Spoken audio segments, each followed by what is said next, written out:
नमस्कार, आप देख रहे हैं प्रदेश का सबसे भरोसेमंद news channel India news Uttar Pradesh Uttarakhand और मैं हूं आपके साथ आयुष चित्राणी। पिछले 2.5 महीने से चल रहे किसान आंदोलन पर हल अभी निकलता हुआ नहीं दिख रहा, लेकिन इस बीच पीएम मोदी ने यह साफ कर दिया है कि देश में एमएसपी थी, एमएसपी है और एमएसपी रहेगी। हमें इस पर कोई भ्रम नहीं फैलाना चाहिए। पीएम ने यह भी साफ कर दिया कि हम सब मिलकर बैठकर बातचीत करने को तैयार हैं। मैं आज सदन में सभी को यह निमंत्रण देता हूं। पीएम ने इसके बाद यह भी कहा कि जिन 80 करोड़ लोगों को सस्ते दर पर राशन दिया जा रहा है वो भी ऐसे ही जारी रहेगा। अब किसानों की आय को बढ़ाने के लिए मंडियों को मजबूत किया जा रहा है। पीएम मोदी यह भी कह रहे हैं कि अगर अब देर कर देंगे तो किसानों को हम अंधकार की तरफ धकेलेंगे। लेकिन इस दौरान पीएम मोदी ने विपक्ष को भी जमकर निशाने पर लिया है। पीएम के इस बयान को सरकार की ओर से एक बड़े कदम के तौर पर देखा जा रहा है। पीएम की ओर से बातचीत की पहल हो चुकी है और अब फैसला किसानों को ही इस पर करना है कि वो सरकार से बातचीत करना चाहते हैं तो फिर आंदोलन के जरिए ही तीनों कानूनों को खत्म की मांग पर इसी प्रकार से अड़े रहेंगे।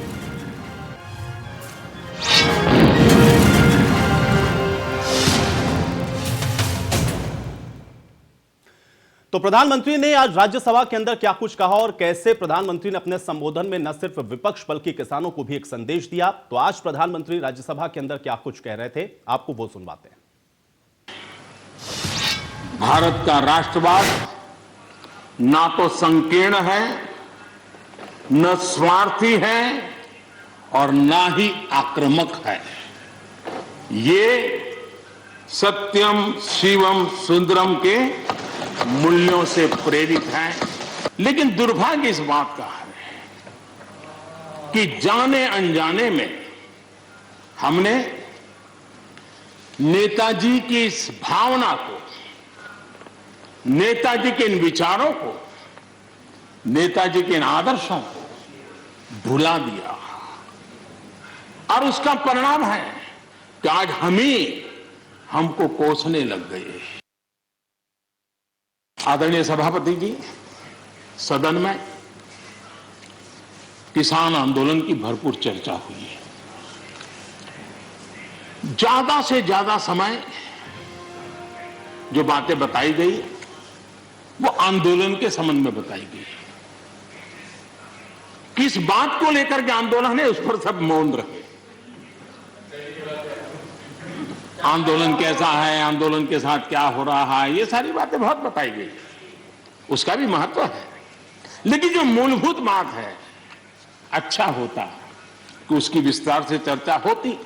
वैसे हमारे माननीय कृषि मंत्री जी ने बहुत ही अच्छे ढंग से कुछ सवाल भी पूछे हैं। उन सवालों के जवाब तो नहीं मिलेंगे, मुझे खातरी है, लेकिन उन्होंने बहुत ही अच्छे ढंग से इस विषय की इस सदन में चर्चा की है। 2014 के बाद हमने कुछ परिवर्तन किए। हमने फसल बीमा योजना का दायरा बढ़ा दिया ताकि किसान, छोटा किसान भी उसका फायदा ले सके और बहुत मामूली रकम से यह काम शुरू किया। और पिछले 4-5 साल में फसल बीमा योजना के तहत 90,000 करोड़ रुपए, छोटी रकम नहीं है, 90,000 करोड़ रुपए उसके क्लेम किसानों को मिले। कर्ज माफी से भी आंकड़ा बड़ा हो जाता है।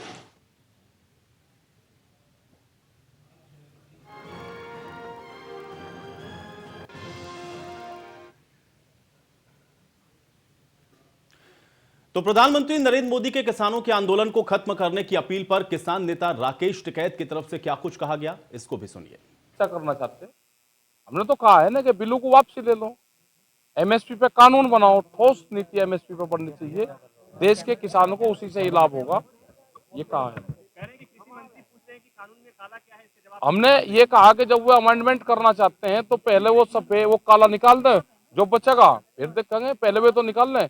वे 15 संशोधन करना चाहते हैं, उसमें वे पहले 15 करे और फिर बतावे, तो इसका मतलब काला है, वे बतावे कौन कौन सा काला है। वो इसमें भूख पे व्यापार नहीं होगा। भूख कितनी लगेगी, अनाज की कीमत उतनी होगी। देश में भूख से व्यापार करने वालों को बाहर निकाला जाएगा। जिस तरह से फ्लाइट के टिकट एक ही दिन में 4 बार उनके टिकट के रेट ऊपर नीचे होते हैं, इसी तरह से अनाज की कीमतें किस आदमी को किस टाइम पे कितनी भूख लगेगी, उसकी कीमत, देश में अनाज की कीमत भूख पे तय नहीं होगी। अब प्रधानमंत्री जी को अपील करनी चाहिए, प्रधानमंत्री जी को अपील करनी चाहिए, जिस तरह से गैस के सिलेंडर पे जनता से अपील करी कि सब्सिडी छोड़ने की, अब प्रधानमंत्री को अपील करनी चाहिए कि जो सांसद हैं, जो विधायक हैं, जो MP हैं, जो वो पेंशन ले रहे हैं, वो कितने लोग पेंशन छोड़ देंगे। हमारे नौजवानों को पेंशन नहीं है और मेंबर पार्लियामेंट और इनको पेंशन है, तो एक अपील प्रधानमंत्री जी उनके लिए भी कर दें कि जो विधायक MP पेंशन छोड़ दे, उसका धन्यवाद करेगा ये मोर्चा। हम चर्चा करना चाहिए। तो कृषि मंत्री के लोकसभा में दिए गए बयान और उसके बाद प्रधानमंत्री ने राज्यसभा में जो कुछ कहा, उससे स्पष्ट हो रहा है कि सरकार इस पर बातचीत के लिए या संशोधन के लिए तो तैयार है, लेकिन कानून वो वापस नहीं लेंगे। इस बात का भी स्पष्ट तौर पर प्रमाण यहां पर प्रधानमंत्री ने भी आज दे दिया है। लेकिन सवाल इस बात का भी है कि आखिर जो आंदोलन लगातार चल रहा है, 70 दिनों से ज्यादा जिस आंदोलन को हो चुके हैं, अब उसको लेकर के आगे की रणनीति क्या रहेगी और कैसे यह आंदोलन खत्म होगा, यह सवाल देश के सामने अभी भी बरकरार है। और आज इसी पर चर्चा करते हैं कि प्रधानमंत्री के संबोधन के बाद क्या प्रधानमंत्री की अपील को ये तमाम किसान आंदोलनकारी मानेंगे या इसका रास्ता कैसे निकालेंगे। आज इसी पर चर्चा करते हैं। कुछ मेहमान मेरे साथ जुड़ गए, उनका परिचय मैं आपके साथ करवा देता हूं। पंडित सुनील भराला जी हमारे साथ जुड़ रहे हैं, राज्य मंत्री उत्तर प्रदेश सरकार। पंडित सुनील भराला जी, बहुत स्वागत है आपका इस चर्चा में। सुधाकर सिंह कश्यप जी हमारे साथ जुड़े हुए हैं, पूर्व राज्य मंत्री उत्तर प्रदेश समाजवादी पार्टी की तरफ से। सुधाकर सिंह कश्यप जी, आपका भी बहुत स्वागत है। स्वामी विष्णु विनोदन जी महाराज हमारे साथ जुड़े हुए हैं, प्रमुख हैं रामसेना के। स्वामी विष्णु विनोदन जी महाराज, आपका भी स्वागत है इस चर्चा में। और इसके अलावा मनोज मिश्रा जी भी हमको थोड़ी देर में ज्वाइन करेंगे, वरिष्ठ पत्रकार हैं। और जावेद अहमद जी भी हमारे साथ जुड़ेंगे, कांग्रेस पार्टी के प्रवक्ता हैं, जुड़ चुके हैं हमारे साथ। जावेद अहमद जी, आपका भी इस चर्चा में बहुत स्वागत है।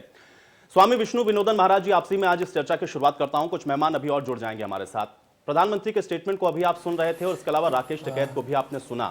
जो बातें प्रधानमंत्री ने कही हैं उसके क्या मायने समझ में आए और क्या लग रहा है कि प्रधानमंत्री की अपील को मानेंगे ये किसान नेता? हाँ, ठीक। देखिए, जो बयान अभी प्रधानमंत्री जी का आया, वो बयान ये सिद्ध करता है कि ये देश को खत्म करने की ओर चल रहे हैं। और रही बात किसानों की, किसान पीछे हटने वालों में से नहीं है, सरदार भी पीछे हटने वालों में से नहीं है, टिकैत भी पीछे हटने वालों में से नहीं है। ये जंग अब सीधी सीधी जनता और सरकार की हो चुकी है और ये लड़ाई मेरे को ऐसा लगता है कि बहुत बड़ा विकराल रूप लेगी। और सरकार भी पीछे हटने को राजी नहीं है और जनता भी पीछे हटने को राजी नहीं है। आज रामसेना ने भी समर्थन दिया, संतों का प्रतिनिधि मंडल गया था, शंकराचार्य भी आए थे, उसमें सभी ने मिलकर के आज कहीं ना कहीं किसानों के इस आंदोलन को समर्थन किया है।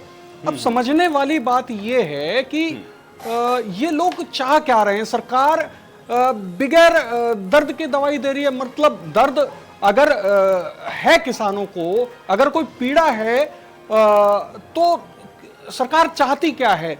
अगर उनके हित का ये बिल होता तो फिर सरकार को या किसान को प्रॉब्लम क्यों हो रही है। अगर किसान को प्रॉब्लम हो रही है तो जाहिर सी बात है इसको हटा देना चाहिए। और सरकार अगर इस पे अड़ करके बैठ गई है तो ये स्पष्ट हो चुका है कि सरकार बिक चुकी है। इन्होंने देश के सारे संसाधनों को तो बेच दिया, अब जो किसान बचा था, किसान और किसान की भूमि को भी बेचने का काम कर दिया है। तो मुझे नहीं लगता कि ये लड़ाई कुछ दूर तक ही चलेगी, ये लंबी लड़ाई है। लेकिन उम्मीद क्या आपको दिख रही है, क्योंकि आपने इस बात को भी कहा कि सरकार भी अडिग है अपनी बात पर, किसान अपनी बात को लेकर के बैठे हुए हैं, आज आप लोगों का भी समर्थन है, लेकिन बार बार सरकार इस बात को कह रही है कि कुछ प्रांतों तक ही ये आंदोलन है, बहुसंख्यक किसान ऐसा है जिसको इसका फायदा मिलने वाला है। तो लड़ाई अगर लंबी चलेगी तो इस आंदोलन का आगे का रुख क्या है और निकलेगा कैसे हल, निष्कर्ष तक कैसे पहुंचेंगे, ये एक बड़ा सवाल पूरे देश के सामने है। जी जी जी, बिल्कुल सही कहा आपने, ये बड़ा सवाल है, पूरे देश के सामने ये बड़ा सवाल है, क्योंकि एक लंबा समय हो गया इस आंदोलन को होते हुए और कोई हल नहीं निकल रहा। सरकार भी पूरी कोशिश कर चुकी है, जो भी वो अपना दमखम लगा सकती थी या जो लगाना भी चाहती है वो भी आगे लगाएगी। लेकिन समझने योग्य ये बात है कि इसका खामियाजा जनता को भी भुगतना पड़ रहा है। और जो ये काले कानून तीनों लेकर के आए हैं, इससे भी आने वाला समय जनता के लिए बड़ा खतरनाक होगा। मैं किसी अर्थशास्त्री को पढ़ रहा था, हेनरी किसिंजर हैं, वो एक बात, वर्ल्ड के बहुत बड़े अर्थशास्त्री रहे हैं, तो उनका कहना था कि if you control the country you control the oil, and if you control the population you control the food. तो ये सरकार पॉपुलेशन कंट्रोल की तरफ चल चुकी है, और पॉपुलेशन कंट्रोल नहीं, ये निर्दयी हो चुकी है, लोगों को मारने का काम कर रही है। इस तरीके से देश को नहीं चलाया जाता, इस हिटलर शाही से देश नहीं चलता। ये सरकार फेल है, और मुझे ऐसा लगता है किसान इनको जड़ से उखाड़ के फेंकने का काम करेंगे। पंडित सुनील भराला जी, मैं आपके पास आ जाता हूं। आज तो प्रधानमंत्री ने जो बात कही, उसके बाद राकेश टिकैत इस बात को फिर दोहराते हुए आए कि एक तो आपको कानून वापस लेना होगा, और दूसरा महत्वपूर्ण ये भी है कि एमएसपी पर आपको उनको कानूनी गारंटी देनी होगी। भले ही आप कहते रहें कि ये एमएसपी था, है और रहेगा, लेकिन इससे काम चलने वाला नहीं है। आंदोलन का रुख अब आगे किस तरीके से देख रहे हैं, क्योंकि आज तो शंकराचार्य समेत संतों का भी अब इसको मिलना जो समर्थन है वो शुरू हो गया है। पंडित सुनील भराला जी, देखिए, प्रधानमंत्री नरेंद्र मोदी जी ने बहुत स्पष्ट संसद के अंदर कहा है, और ये कहा कि आप सब लोगों ने उसे देखा, कवरेज भी किया कि उस कानून में कोई ऐसी अनियमितता है तो इससे बड़ी बात प्रधानमंत्री और क्या कह सकते हैं। अगर कोई इसमें अनियमितता है तो उसको ठीक कर दिया जाएगा। तो इससे बड़ा और प्रधानमंत्री जी अब क्या बोलेंगे, ये मैं एक बार जो बंधु बैठे हुए हैं, या फिर मैं राकेश से पूछना चाहता हूँ इस बात को लेकर कि वो स्पष्ट रूप से जो ये कानून है तीनों किसानों के जो बनाए गए हैं, इसमें कोई त्रुटि अगर लग रही है तो उस त्रुटि को ठीक करने का काम सरकार ने कहा है, और सरकार उसको ठीक भी करेगी। लेकिन अगर ये बात अड़के बैठ जाना कि कानून को रद्द करा जाए, कानून को रद्द करा जाए, तो ये कोई ऐसी बाल हट नहीं होनी चाहिए इस प्रकार से। किसान के हित में क्या कानून बन सकता है, किसान के हित में क्या हो सकता है, किसान की फसल का 2 गुना दाम 4 गुना दाम मिल सकता है, और किसान का उत्थान कल्याण कैसे हो, ये इस पर विचार विमर्श था।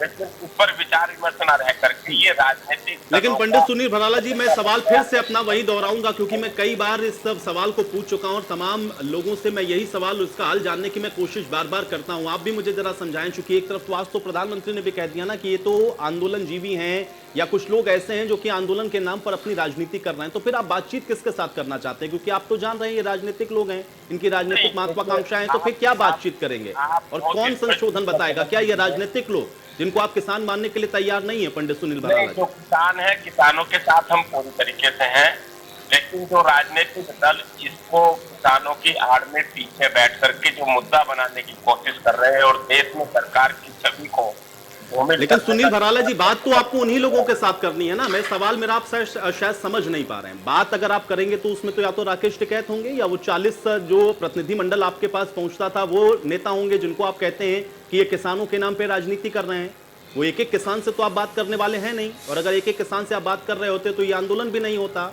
जब आपको बात ही उनसे करनी जिनको आप राजनीतिक बता रहे हैं, तो हल की ओर बढ़ेंगे कैसे? पंडित सुनील भराला जी, देखिए, बात करने का विषय तो 9 बार 10 बार बैठ चुके हैं, और जो इस आंदोलन को खत्म नहीं होना देना चाहते और निस्तारण करने में अवरोधक पैदा कर रहे हैं, वो पार्लियामेंट में थे ना, पार्लियामेंट में उनको रखना चाहिए स्पष्ट रूप से कि ये इस कानून में काला कानून है और ये सफेद कानून है, ये इसमें ठीक होना चाहिए, खराब होना चाहिए, वहां तो नहीं रख पा रहे हैं। मैं पूछना चाहता हूँ, आप तो इस बात को देख रहे हैं कि कोई एक भी पक्ष के नेता इस बात को रखने की कोशिश नहीं कर रहे, केवल लोकसभा को रोकना है, और ये भी नहीं कह रहे कि भाई ये कानून काला है और इसमें संशोधन करके लाए, ये होना चाहिए। ये किसने रोका है? किसी को रोका है कि संसद के अंदर सबको अधिकार है बात करने का वहां अपना, और वहां से जो कानून बनेगा वहां से कानून पास होगा। लेकिन किसानों को ठीक है। जावेद अहमद जी, काला क्या है इस कानून के अंदर? क्योंकि ये बात लोकसभा में भी पूछी गई, राज्यसभा में भी पूछी गई, लेकिन सत्ता पक्ष ये कह रहा है कि आप लोग ये नहीं बता पा रहे हैं कि काला क्या है। ये तो कह देते हैं कि इसको वापस करिए, और आज तो प्रधानमंत्री भी कह रहे थे कि अपील तो वो इस बात की कर रहे हैं कि किसान मान जाएं, अपने घर चले जाएं, लेकिन ये बता दें कि संशोधन क्या करना है, संशोधन बताएं, ये ना कहें कि इसको वापस लेना है। जावेद अहमद जी,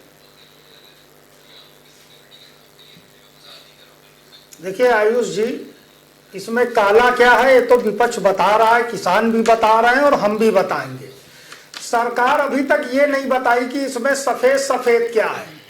अगर आप इतिहास के पन्नों को पलटने का प्रयास करेंगे, ये जो तीनों कृषि कानून है, इसी तरीके के कानून की शुरुआत सबसे पहले अमेरिका ने की थी अपने देश में 1972-73 में। राष्ट्रपति निक्सन ने अपने एग्रीकल्चर सेक्रेटरी से इस तरीके के कानून को बनाने का प्रस्ताव दिया था और उसके बाद वो कानून लागू हुए। अमेरिका की कुल आबादी का 1.5% किसान है और वो 1.5% किसान 425 बिलियन डॉलर के आज कर्ज में फंसा हुआ है, उस समय जब अमेरिका की सरकार 800 बिलियन डॉलर से अधिक का उसको सब्सिडी देने का काम कर रही है और हमारी सरकार देश के किसानों की सब्सिडी को समाप्त कर रही है। कृषि उपकरणों पर लगातार वो कर बढ़ाती जा रही है और बिजली की जो उपलब्धता है, जो सिंचाई के साधन है, वो निरंतर घट रहे हैं। बिजली के दाम किस स्तर पर चले गए उत्तर प्रदेश में आप देख लीजिए। एमएसपी तो जावेद अहमद जी, अमेरिका का हवाला तो आप दे रहे हैं, अमेरिका में बता भी दिया आपने कि वहां पर आया भाई ये कानून, उससे क्या नुकसान हुआ, लेकिन पंजाब भी पहुंच जाइए, फिर कॉन्ट्रैक्ट फार्मिंग एक्ट क्यों लेकर के आया आप? नहीं, वो अमेरिका वाला ज्ञान क्या पंजाब में नहीं चल रहा था आपका? तो उसका नुकसान आप समझ लीजिए ना उस बात को, क्या ज्ञान कहां पर चल रहा था। अगर आज देश के अंदर पंजाब के किसान की प्रति वर्ष औसत आय जो है देश में सबसे अधिक है, क्यों है? आपने एपीएमसी खत्म की बिहार में, एनडीए गवर्नमेंट ने तो इसीलिए खत्म की थी कि बिहार को हम रोल मॉडल बना देंगे। आज बिहार में किसान 72 है, 27,000 रुपए प्रतिवर्ष उसकी औसत आय है। आज बिहार का किसान, पूर्वी और मध्य उत्तर प्रदेश का किसान पंजाब और हरियाणा के अंदर मजदूरी करने के लिए विवश है। आप क्यों नहीं बिहार में एपीएमसी खत्म करने के बाद रोल मॉडल बना पाए? एमएसपी पर क्या स्थिति है? बिहार में 1860 रुपए की एमएसपी थी, मक्के की 400 रुपए कुंटल पर बिक गई। जावेद अहमद जी, आप मुझे ये नहीं बता पाए कि वो कॉन्ट्रैक्ट फार्मिंग वाला जो आप एक्ट लेकर के पंजाब के अंदर आए, उससे किसानों को अगर फायदा है तो भी भाई कॉन्ट्रैक्ट फार्मिंग को लेकर के क्यों कहते हैं कि किसानों की जमीन चली जाएगी? मेरा सवाल ये है, मैं कहां कह रहा हूं कि भाई इससे फायदा नहीं हुआ। आपने खुद ही स्वीकार किया ना, आपने खुद ही स्वीकार किया ना कि पंजाब का किसान संपन्न है। आपने स्वीकार किया ना कि आप वो एक्ट लेकर के आए, आपने स्वीकार किया जावेद अहमद जी, अभी आपने कहा कि आप वो एक्ट लेकर के आए। आप देखिए कि पंजाब का किसान संपन्न है। आप कारण आयुष जी, आप उसका जवाब भी तो ले लीजिए। आयुष जी, उसका जवाब भी ले लीजिए। जो देश के अंदर सदियों से कॉन्ट्रैक्ट फार्मिंग रही है, आजादी के बाद भी है, लोग व्यक्तिगत रूप से करते हैं, लेकिन वो इंडियन कॉन्ट्रैक्ट एक्ट के अंतर्गत फार्मिंग होती है, जिस पर किस तरीके की शर्तें हैं। अगर कोई भी पक्ष तोड़ता है तो उसको न्यायिक व्यवस्था के तहत सुप्रीम कोर्ट तक जाने का अधिकार है। इस कानून में क्या किया गया है? प्रोज कौन सा मुझे समझाने लगे, प्रोज कौन सा हर चीज के होते हैं, यही बात तो अभी भी कह रहा है ना सत्ता तक। संशोधन बता दीजिए जो आप बता रहे हैं कि इसके अंदर खामियां, उसको दुरुस्त करने को भी तैयार हैं, लेकिन अकबर कह दे कि आपके अंदर आपने जो पंजाब में जो आपने जो बिल लागू किया, सुन लीजिए जावेद अहमद जी, आपने जो आपने कॉन्ट्रैक्ट फार्मिंग एक्ट लागू किया, कल को किसान कहें कि नहीं इसको वापस ही ले लीजिए, आपको वापस लेना होगा, तब आप वापस नहीं लेंगे, तब आप यही पूछेंगे ना कि कमियां क्या हैं, ये बता दें। बात इस बात की है ना कि ये भी बताना पड़ेगा ना कि कमी क्या है। ये तो कोई हल नहीं हुआ ना कि आप इसको वापस ले लें, ये तो कोई हल नहीं हुआ ना कि वापस ले लें। अगर उसके अंदर 18 के 18 संशोधन खराब है तो सब कर दें संशोधन, लेकिन वापस ले लीजिए, ये कैसी जिद है भाई? ठीक है, चलिए सुधाकर सिंह कश्यप जी हमारे साथ जुड़ चुके हैं। यूरोपीय यूनियन में सुधाकर सिंह कश्यप जी, ठीक है जावेद अहमद जी, ठीक है जावेद अहमद जी, अभी दूसरे बार में समझाइएगा, अभी दूसरी बार में समझाइएगा, अब दूसरी बार में समझाइएगा जावेद अहमद जी, ठीक है, हो गया, ठीक है, ठीक है जावेद अहमद जी, ठीक है, मुझे पता है कि आप जो लाए वो बेहतर, दूसरा जो लाए वो खराब। सुधाकर सिंह कश्यप जी कैसे देख रहे हैं? आज तो प्रधानमंत्री ने इस बात को कहा कि भाई हम बातचीत के लिए तो तैयार हैं, लेकिन संशोधन क्या है ये हमको बता दें। देखिए, मेरा कहना सिर्फ इतना है, पहली चीज तो मैं आज अपने इंडिया चैनल के माध्यम से, हमारे भाई भराला जी बैठे हैं, मैं इनका बड़ा सम्मान करता हूं। भराला जी से मैं पहले ये जानना चाहता हूं कि जो ये कानून आया है, जो ये काला कानून आया है, इस कानून के 3 फायदे हमें गिनाए जाएं कि हमारे किसान को इस कानून के लाने से। एक तो ये 3 फायदे।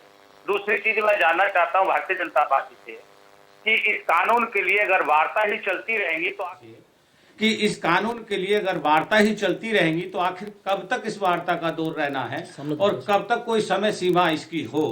आज तक इसकी वार्ता से कोई मतलब निष्कर्ष नहीं निकला है, जबकि किसान आज 80 दिन लगभग होने आए हैं, किसान जो है सड़कों पर बैठा है। अगर किसी किसान ने इस बात की मांग की हो कि हमको ये काला कानून दिया जाए तो बिल्कुल दिया जाए, और जब किसान ने ये कानून मांगा नहीं तो आज थोपा क्यों जा रहा है।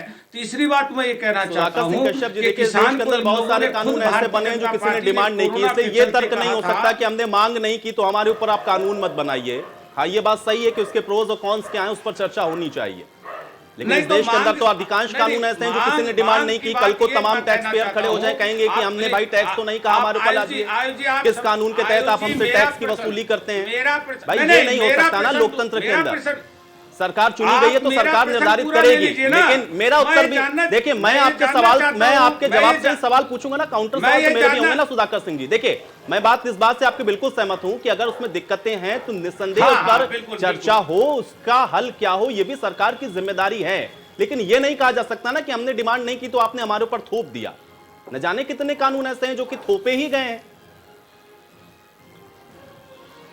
तो आज आयुष जी देश का किसान, देश का अन्नदाता बार बार ये कह रहा है कि हमें इस कानून की जरूरत नहीं है, तो क्यों दिया जा रहा है। इन्होंने भारतीय जनता पार्टी ने खुद अपने अध्यादेश में कहा था कि हम जो है किसानों को, नौजवानों को रोजगार 2 करोड़ प्रति वर्ष देंगे, वो नहीं दिया गया। बिजली बिल हाफ करेंगे कोरोना का टाइम, वो नहीं किया गया। जो सरकार कह चुकी वो चीज तो नहीं कर रही है। आज किसान को ये लोग कह रहे हैं कि ये बांग्लादेशी है, ये कह रहे खालिस्तानी है, ये आतंकवादी है। और आज हद तब हो गई जब आदरणीय प्रधानमंत्री नरेंद्र मोदी जी ने उनको कह दिया कि आंदोलनकारियों को कह दिया जीव आंदोलनकारी हो गए हैं। ठीक है, चलिए मनोज मिश्रा जी, एक वरिष्ठ पत्रकार होने के नाते बहुत बार मैं आपसे इस विषय पर चर्चा कर चुका हूं, लेकिन आज प्रधानमंत्री के स्टेटमेंट के बाद जो प्रधानमंत्री ने जो बात आज कही है, बातें कुछ क्लियर तो हो गई हैं। स्पष्ट हम लोगों को दिख रहा है कि इसमें अब इसका स्टैंड सरकार का क्या है, लेकिन हल की तरफ कैसे बढ़ेंगे ये सवाल अभी भी बरकरार है। मनोज मिश्रा जी। आयुष जी, 11 बैठकों के बाद लगातार बयान आता रहा कृषि मंत्री का, बाकी नेताओं का। आंदोलन की तरफ से प्रेजेंटेशन करने वाले जो नेतृत्व में नेता थे, या सारे लोग ये चाहते थे प्रधानमंत्री इस पर जिक्र करे, कोई बात करें, आगे आए और पहल करें। प्रधानमंत्री की एक कार्यशैली है, वो सही समय पे सही बात करते हैं और मुद्दे को सही तरीके से उठाते हैं। आपने देखा अपनी चिर परिचित उन्होंने सारे बिंदुओं पर उन लोगों को व्यंग भी किया, सवाल भी खड़ा किया और एक आह्वान किया कि आइए मिल बैठ के बात करते हैं और कमियों को दूर करते हैं। आयुष जी, एक बात मैं बताना चाहूंगा, हम लोग पहले भी इस बात पे कई बार बहस कर चुके हैं। देखिए, किसान नेतृत्व में जितने संगठन थे, 3 बिंदुओं पर बिल वापसी की बात तो बार बार की जाती रही, लेकिन रूट प्लान का प्रेजेंटेशन सरकार के सामने या मीडिया के सामने या जनता के सामने जब तक आप नहीं रखेंगे, आप ये कहिए कि साहब हमने बिल नहीं मांगा था, आपने क्यों दिया, तो मुझे नहीं लगता कि देश की आज़ादी के बाद आज तक हमने बिल की डिमांड की और हमारी डिमांड पे सरकार ने बिल पेश किया। बिल पेश करना, बिल करना, जब हम लोकतंत्र में चुनाव करते हैं, मैंडेट की सरकार होती है और ऑब्जर्वेशन पे वो बिल को बनाती है। आज मैं फिर कहना चाहूंगा, आपसे मैं सम्मान के स्वरूप कहना चाहूंगा कि आप ये भी साथ में समझ लीजिए, ये भी साथ में समझ लीजिए कि किसानों को, इतने किसान शहीद हुए हैं, भारतीय जनता पार्टी के कोई नेतागण, कोई गणमान्य व्यक्ति उनकी शहादत पे, उनके दुख दर्द में खड़ा हुआ। आप साथ में ये भी जोड़ लीजिए। आप वरिष्ठ पत्रकार हैं, सीनियर पत्रकार हैं, मैं समझता हूं कि आपको ऐसे शब्दों को नहीं करना चाहिए। सुधाकर सिंह कश्यप जी, देखिए वो एक अलग पहलू है, वो एक अलग पहलू है। सुधाकर सिंह कश्यप जी, वो एक अलग पहलू है, वो मानवीयता का पहलू है। लेकिन आपने ये कहा ना कि कानून मांगा नहीं गया, उसका वो क्लैरिफिकेशन देना है। और इसीलिए सुधाकर सिंह कश्यप जी, मैंने आपको इसीलिए इस बात पर टोका कि मांगा तो किसी ने कुछ नहीं। मैंने इसीलिए ये बात कही कि कल को टैक्स पेयर देश का खड़ा हो जाएगा और कहेगा कि हमको टैक्स नहीं भरना है, हमने तो नहीं मांगा था, हमारे ऊपर आप टैक्स लगाइए, हम क्यों टैक्स भरें? शहीद हुए, इसका क्या जवाब? मेरी दिल से हमदर्दी है। सरकार अपना पक्ष रखेगी। Ayush let me finish. Ayush मैं जवाब देता हूं। जी जी। सुधाकर जी, बतौर पत्रकार जो भी लोग वहां शहीद हुए उनके लिए मेरे दिल में हमदर्दी है और मुझे खेद है, लेकिन सरकार अपना पक्ष रखेगी, वो सवाल आप सरकार से करिएगा। दूसरी बात मैं मुद्दे की कर लूं, दरअसल आपका आंदोलन परिपक्वता से लंबे समय तक चला, लेकिन परिणाम नहीं निकल पा रहा। कमियां आपका नेतृत्व सरकार में करता है, सरकार आपके नेतृत्व में करती है। और जब राकेश सिंह टिकैत 26 तारीख की घटना के बाद ये चिल्ला के कहते हैं कि हमने बीजेपी को वोट दिया, गलती की, मैं उस पर नहीं जाना चाहता। वो जवाब आपको बीजेपी के कार्यकर्ता देंगे, जवाब जावेद भाई देंगे या बाकी अन्य लोग देंगे। मुझे हमदर्दी है, बात मैं बिल की कर लूं। देखिए, बिंदुओं पे संशोधन करके रिवाइज कराना, सरकार पे दबाव बनाना, वो आप कर ही रहे हैं, लेकिन बिल वापसी की जिद करना और ये लगातार खिंचता जा रहा, लगभग 75-76 दिन हो चुके हैं, ये उचित नहीं है। सरकार अपने कमिटमेंट को पूरा करे। और आयुष जी, बिल की जरूरत क्या थी? 10 साल की यूपीए सरकार थी, उसके पहले बहुत सारे किसान नेता थे, लालू यादव की बात कर लूं, मुलायम सिंह की बात कर लूं, बाकी लोग की बात कर लूं। किसानों की दयनीय हालत, महाराष्ट्र की चर्चा छोड़ देता हूं, पूरे देश में सरकारें उन पर मेहरबानी करती थी, उनका लोन माफ करती थी, उनकी आत्महत्या पर कहीं ना कहीं उनको एक अमाउंट तय किया जाता था। लेकिन मुझे लगता है किसानों का अगर उचित मूल्य मिल जाए, किसी की जरूरत नहीं उनकी मेहरबानी की। कोरोना काल में 5 रुपए किलो प्याज थी और 2 महीने बाद हम आपने 70 रुपए लिए। भंडारण की व्यवस्था हो, आयात निर्यात की व्यवस्था हो, और जिन चीजों पर जरूरत है वो सरकार करे, आपका दायित्व बनता है। लेकिन ये लंबी बहस हो जाए टीका टिप्पणी पर, वो उचित नहीं लगता। सुनील भराला जी, आप पूछ रहे थे, और क्योंकि आपकी सरकार ने भी पूछा कि भाई काला कानून क्या है, काला कानून समझा दीजिए, तो यहां से जवाब यह है कि इसमें सफेद क्या है वो आपको समझाना पड़ेगा। थोड़ा सफेद पहलू बता दीजिए। 3 फायदे भी पूछ रहे थे सुधाकर सिंह कश्यप जी, कोई 3 फायदे बताइए इस कानून के। नहीं, अभी ना काले कानून का तो पता नहीं है। अगर इन्हें काले कानून का पता होता तो ये अभी महानुभाव बता देते तुरंत। अब सवाल तो हमारा था ना, ये हमसे उल्टा सवाल करने लगे। देखिए बराला जी, बराला जी, सफेद तो आपको बताना पड़ेगा ना, अगर काला नहीं है। देखिए काला सफेद क्या है वो आप मुझे बताएं। आयुष जी, काला कानून विनोदन जी, मैं आ रहा हूं आपके पास। बराला जी से मैं इसका जवाब लेता हूं। जी सुधाकर जी सुनिए भाई, देखिए सुधाकर जी सुनिए, सुनना सीखिए थोड़ा सा। बराला जी, सफेद क्या है इसके अंदर बताइए। देखिए, क्या है काला कानून समझा दीजिए, तो यहां से जवाब बराला जी। काले कानून के बारे में जो ये बात कर रहे हैं और भ्रमित कर रहे हैं पूरे भारत को कि काला कानून है, किसानों को दिग्भ्रमित करने का काम कर रहे हैं, उसमें काला कानून है ही नहीं कहीं भी। हम किसान परिवार से हैं। किसानों की बात केवल मंडियों को लेकर के थी कि किसान अपनी फसल को लेकर के मंडी में भी बेच सकता है और मंडी से बाहर, राज्य से बाहर कहीं भी जाकर के अपना कर सकता है। स्टोर बनाने की छूट दे दी गई सरकार ने कि आप किसान को भी लाभ हो जाएगा।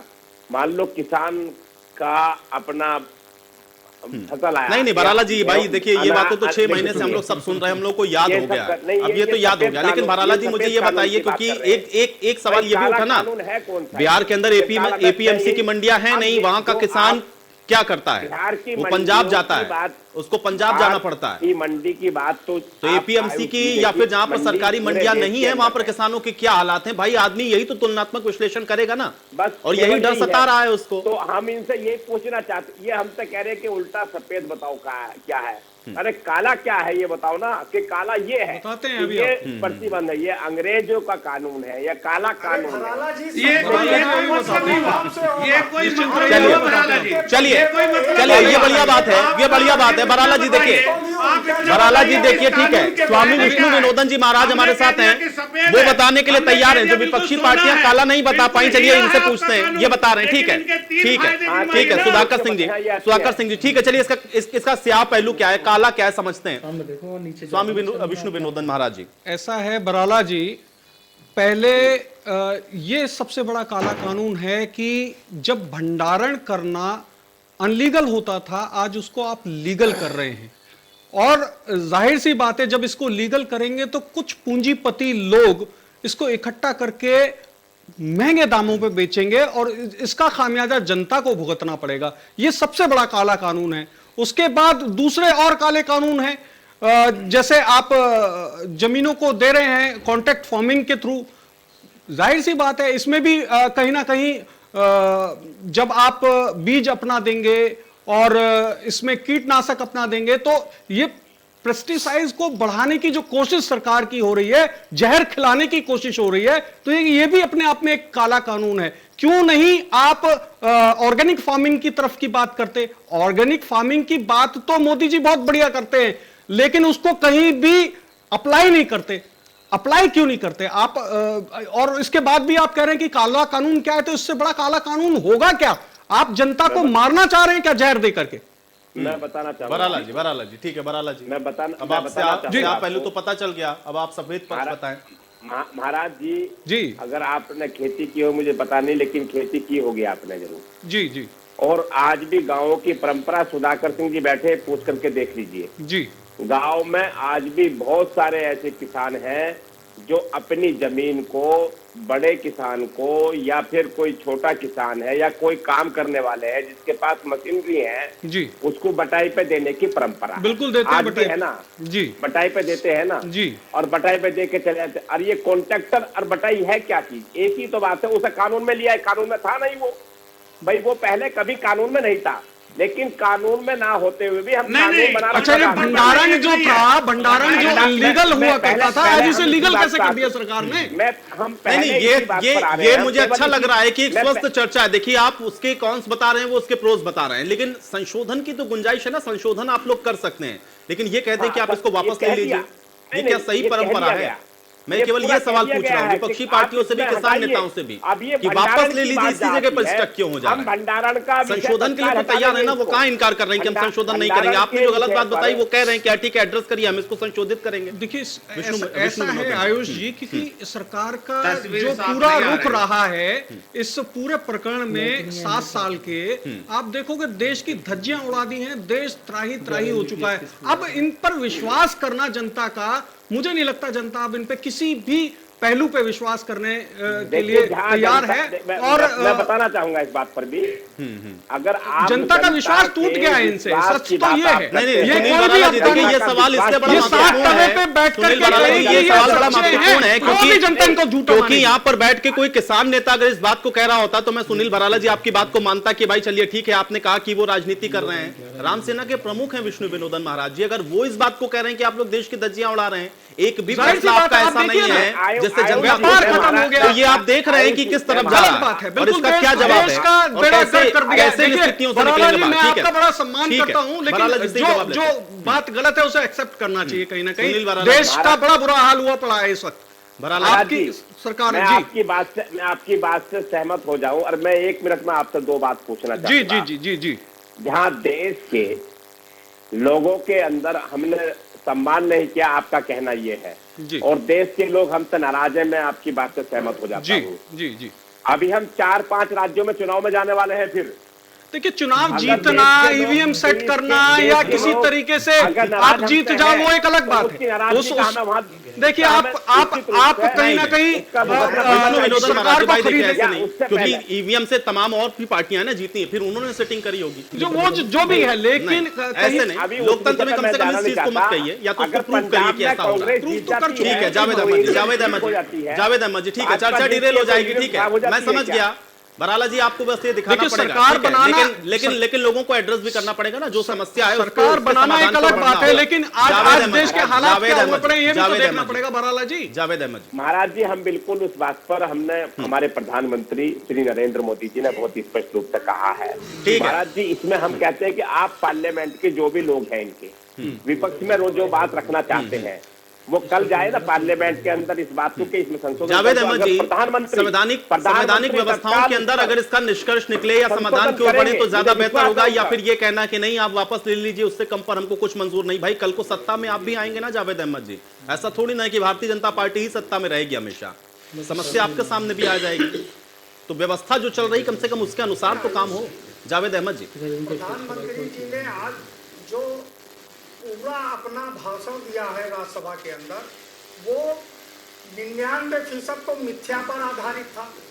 अगर प्रधानमंत्री जी की नीयत और नियत सही थी, तो जिस समय राज्यसभा में ये मांग हो रही थी, लोकसभा में ये मांग हो रही थी कि इसको प्रवर समिति को सिलेक्ट कमेटी को भेज दिया जाए, स्टैंडिंग कमेटी को भेज दिया जाए, तो सरकार बहुमत के अहंकार में अब 3 तिकोण करके किस तरीके से राज्यसभा के अंदर उसने लावी डिवीजन कराए बगैर उसने ध्वनि मत से उसको पारित कराने का एक कलंकित प्रयास किया। क्या ये पहले नहीं कर सकते थे प्रधानमंत्री जी?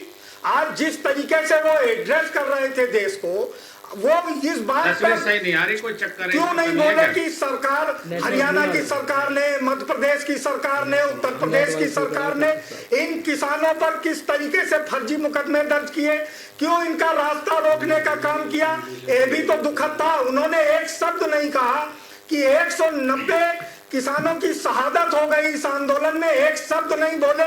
भारतीय जनता पार्टी के नेताओं ने, मंत्रियों ने किस तरीके से अहंकारी आरोप किसानों पर लगाए, किसान आंदोलन पर लगाए, एक शब्द नहीं बोले। ये बाल हट या हठधर्मिता क्या सरकार की नहीं है? सरकार, ये राजा को ऐसा निर्दयी नहीं होना चाहिए। मौलाना जी विपक्ष से सवाल पूछ रहे हैं, अरे आप मुझसे सवाल पूछते थे जब हम सत्ता में थे, और आज आपने पूरी राजनीति का तरीका ही बदल दिया। कारण क्या है कि सत्ता पक्ष जवाब नहीं देना चाहता। मैं पूछ रहा हूं भराला जी आपसे, आप बताइए कि एपीएमसी का जब निजीकरण होगा, अगर बाजार को सरकार नियंत्रित करने के बजाय अगर निजी कंपनियां नियंत्रित करेंगी, तो ये देश 130-135 करोड़ की आबादी का है। इनके लिए लगातार सरकार जो हमारी सार्वजनिक वितरण प्रणाली है, प्रतिवर्ष उसमें घटौती हो रही है लाभार्थियों की। किसान सम्मान निधि को अभी कितने दिन हुए, इस साल उसमें घटौती हो गई कि जो लाभार्थी थे वो कम हो गए। इस पर आप एक शब्द बोलने के लिए तैयार नहीं। उत्तर जावेद अहमद जी, वो लाभार्थी कम नहीं हो गए, वो जो डाटा गड़बड़ आप लोगों ने भेज दिया था, जहां जहां सरकारों ने उस डाटा को करेक्ट किया गया है, और कुछ स्टेट ऐसे हैं जिन लोगों ने उस निधि को लेने से इनकार कर दिया, उसमें वेस्ट बंगाल का भी नाम है।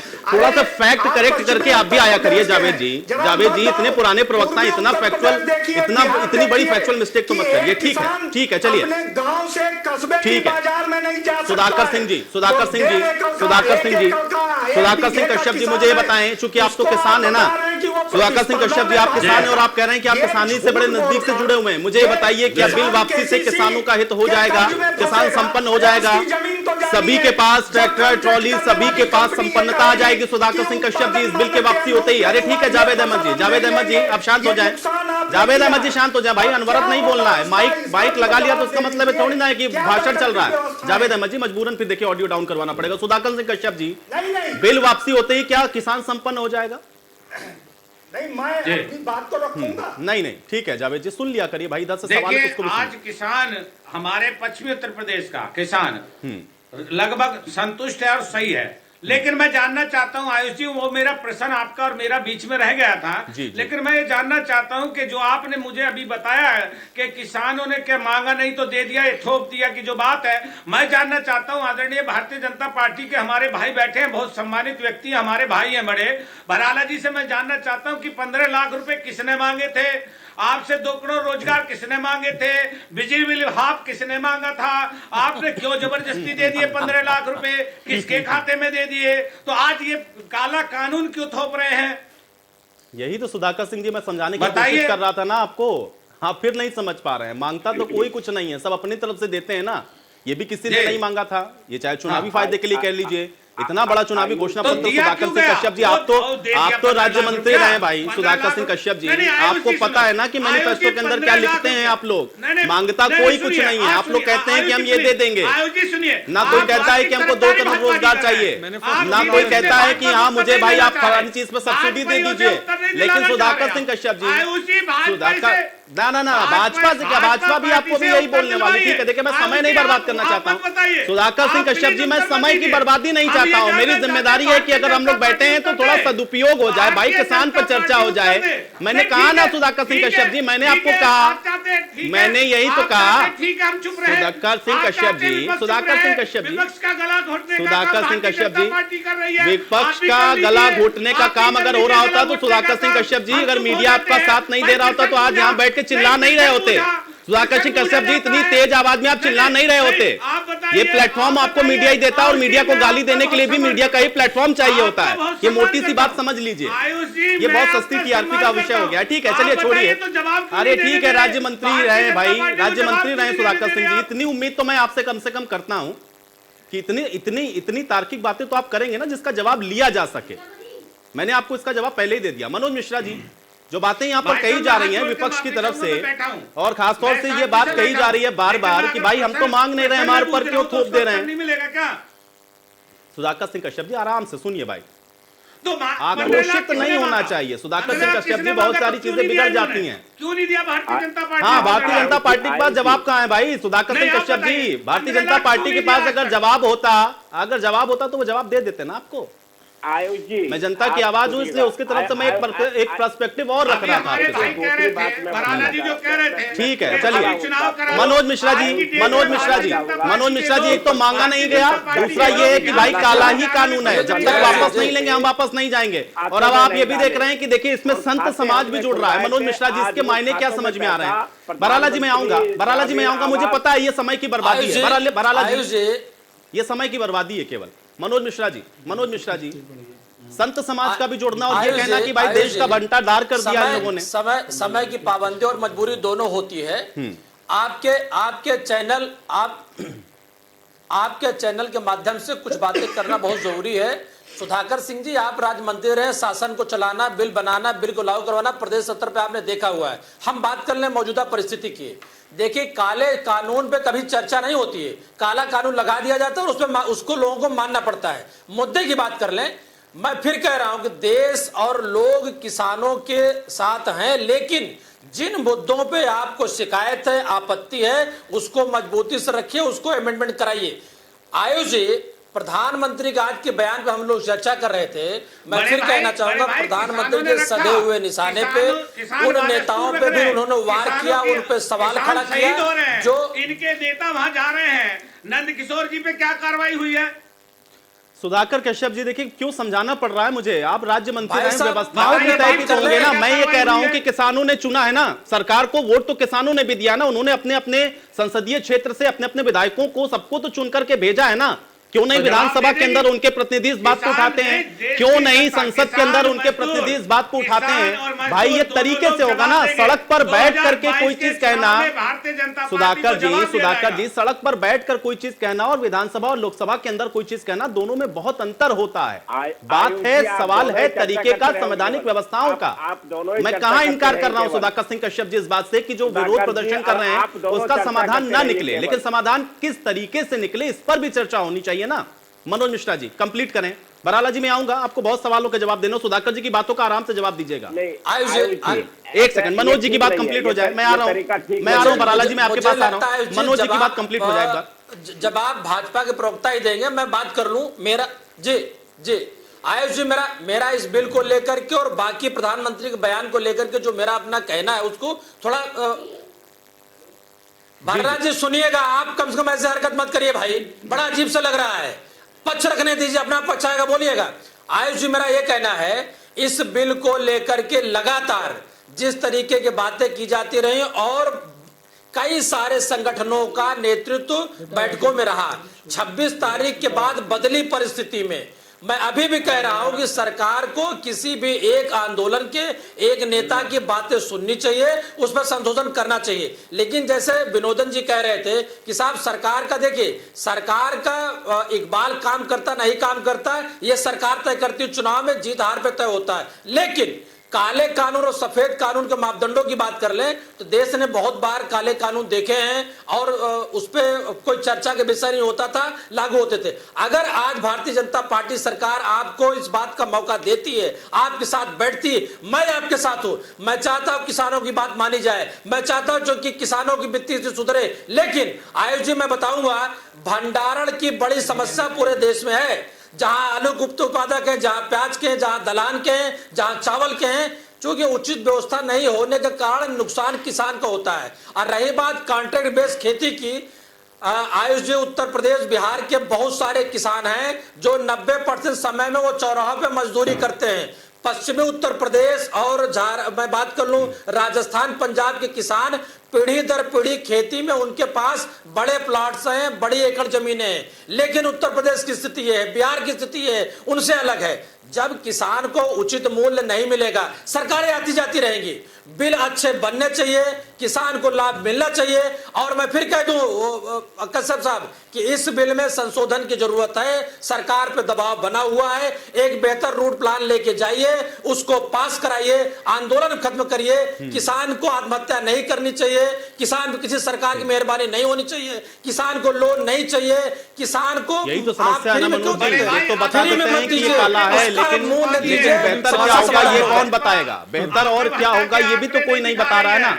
ठीक है, अब कश्यप जी आपकी बात का जवाब ले लेते हैं, बात धैर्य पूर्वक सुनिएगा। बराला जी भाई जवाब दीजिए सुधाकर जी की बात का। देखिए बात ये है आयुष जी, विषय नहीं है, बिगर विषय की बहस है। इन्होंने कहा कि 15 लाख रुपए खातों में नहीं डाले। इन विपक्षियों का जुमला ये है, ये इन्होंने जुमला बनाया अपना कि 15 लाख रुपए डालो। 15 लाख की बात हुई नहीं, हमने देश के प्रधानमंत्री ग्रामीण आवास योजना, शहरी आवास योजना के अंतर्गत नहीं घोषणा तो 2.5 लाख रुपए और 1,20,000 रुपए उनके खातों में हमने डलवाया।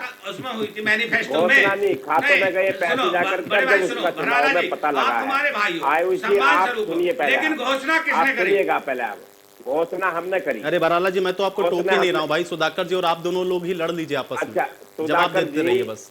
सुधाकर जी आप सुनिएगा जरा, आप 2 मिनट।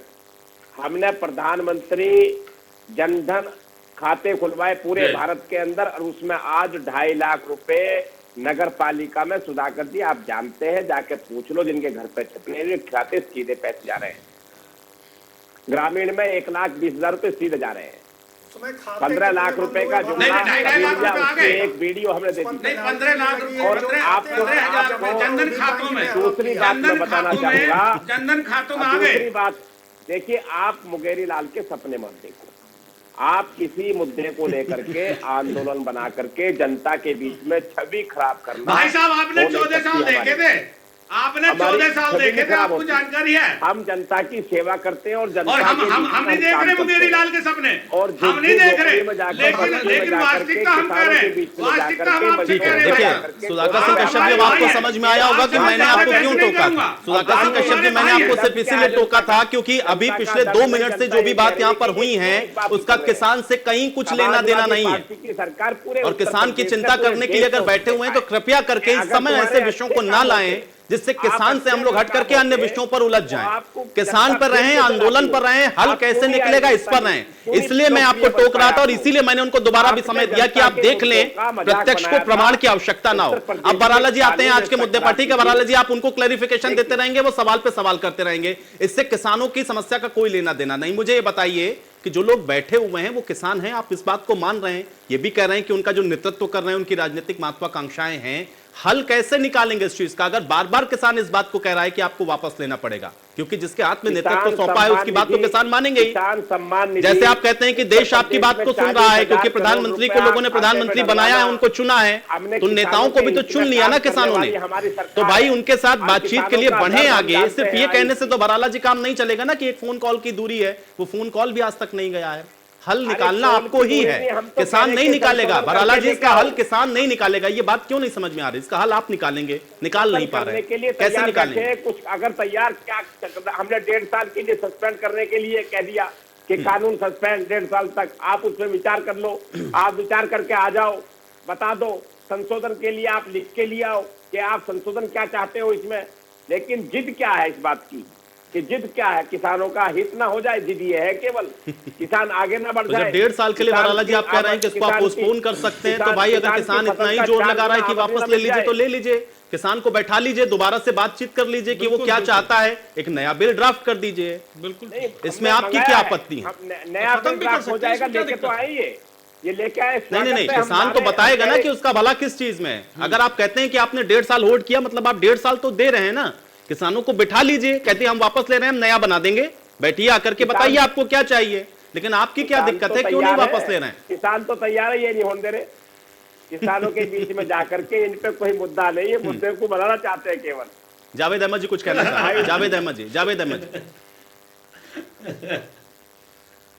आयुष जी, भराला जी बार बार कह रहे हैं सरकार की नीयत कहां पर स्पष्ट हुई, साफ हुई कि वो ये काम करने जा रही है। सरकार तो एक कदम भी पीछे हटने को तैयार नहीं है। सरकार के मुखिया प्रधानमंत्री जी, जो हमारे तथाकथित प्रधान सेवक हैं, चौकीदार थे, वो तो शहंशाहे हिंद की तरीके से व्यवहार कर रहे हैं। वो जो 2014 में कह रहे थे, 13 में कह रहे थे, वो उसी पर अड़े रहते। अपने पूर्वज अटल बिहारी वाजपेयी जी का, जिनका इस पूरे देश ने, सभी राजनीतिक दलों ने, भिन्न भिन्न विचारधाराओं ने सम्मान किया, उन्हीं की बात को रख लिया होता। जिन्होंने चलिए जावेद जी मुझे लगता है कि अब आरोप प्रत्यारोप का वक्त नहीं है। जावेद अहमद जी, मैं एक बहुत छोटा सा सवाल पूछूंगा, बहुत बेसिक सवाल है मेरा, क्योंकि आप लोग सत्ता के अंदर रहे हैं, आप लोग सत्ता के अंदर रहे हैं। जावेद अहमद जी मुझे बताइए कि मैं फिर आपको भी टोकूंगा ना। देखिए ये आरोप प्रत्यारोप से कुछ होगा नहीं।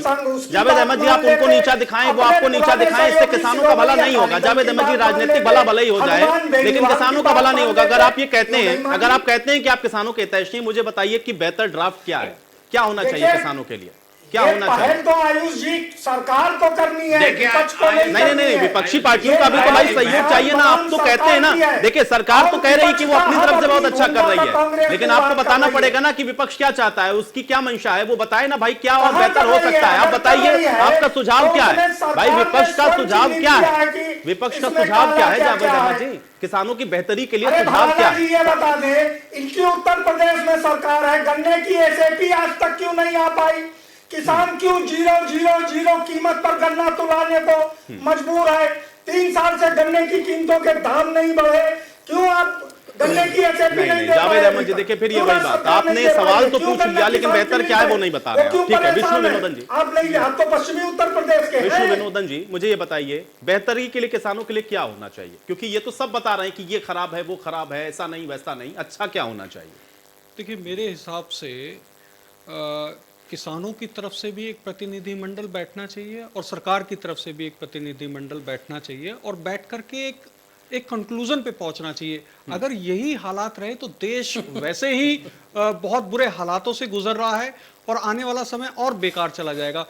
यही देख के ऐसा लगता है कि सरकार मस्त है, जनता त्रस्त है, सरकार क्यों नहीं बात करना चाह रही, सरकार किसी कंक्लूजन पे क्यों नहीं पहुंचना चाह रही, सरकार इन बिलों को, अगर जाहिर सी बात है जो व्यक्ति बीमार है वो कह रहा है मैं बीमार नहीं हूं, सरकार कह रही नहीं तू बीमार है, डॉक्टर क्या चाह रहा है? तो ये एक बहुत बड़ी प्रॉब्लम है कि यहां पर समझने योग्य बात यह है कि सरकार को भी आगे आना चाहिए और किसानों की तरफ से भी हम सब लोग बैठेंगे, किसान भी बैठेंगे, लेकिन अगर ये कंक्लूजन पे नई बात आता और दोनों अड़े रहे तो देश का सबसे बड़ा नुकसान होने जा रहा है। स्वामी विष्णु विनोदन जी, आप किसी बात के साथ ये चर्चा मुझे यही समाप्त करनी होगी। आप सभी का बहुत शुक्रिया अपना समय निकालने के लिए, चर्चा का हिस्सा बनने के लिए। बड़ा सवाल देश के सामने आज भी वही बरकरार कि आखिर इसका समाधान कैसे निकलेगा, और समाधान अगर निकालना है तो निश्चित तौर पर वो बातचीत के जरिए ही निकलेगा, लेकिन बातचीत के लिए कदम बढ़ेंगे कैसे, ये भी एक बड़ा सवाल है। आज बड़ी बहस में मेरे साथ फिलहाल इतना ही।